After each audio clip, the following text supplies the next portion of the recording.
I have decided to become a thought leader. Do you even know what thought leadership is? Yes.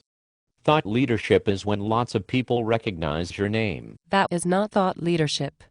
People recognize the names of Justin Bieber and Bristol Palin, and they are definitely not thought leaders. That's not what I meant.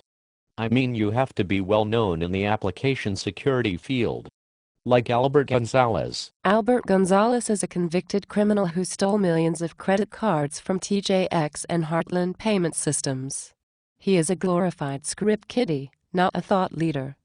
I will become a thought leader by learning some security buzzwords and talking about security a lot. Like this. It's always important to maximize return on investment by performing a gap analysis and encrypting personally identifiable information, then ensure best practice PCI compliance by reverse engineering web application firewalls in the cloud. That was a bunch of gibberish. Do you even know what any of those words mean? Being a smooth talker and knowing a few buzzwords will not make you a thought leader. I will start a blog where I write things about security. Then I will be a thought leader. Any teenager with a web browser and an internet connection can start a blog. That will not make you a thought leader. I will set up a Twitter account and retweet lots of links about application security. Then I will be a thought leader. Being the human version of Google Alerts will not make you a thought leader.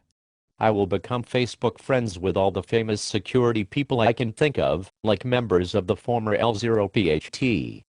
Then I will be a thought leader by association. Facebook stalking will not make you a thought leader.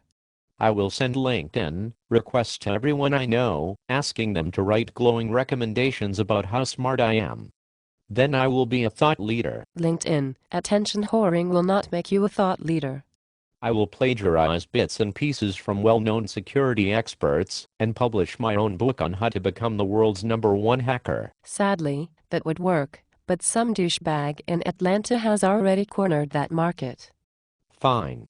Since you seem to know so much about thought leadership, why don't you tell me how I can become a thought leader? To start with, you will need to actually learn about application security instead of just making things up. That sounds like a lot of work. You will also need to follow developments and trends in the industry, have insightful opinions about them, and engage the community in productive discussion. That sounds like a lot of work. You will also need to be willing to challenge conventional wisdom, debate your ideas in public forums, and innovate new approaches to difficult problems. That sounds like a lot of work. Isn't there some sort of certification I could get instead? Yes, you could become one of over 70,000 CISSPs. Way to set yourself apart from the pack. There must be an easier way. Maybe if you buy people lots of alcoholic beverages, they might temporarily forget that you're a raving idiot. Excellent. I'm well on my way to becoming a thought leader.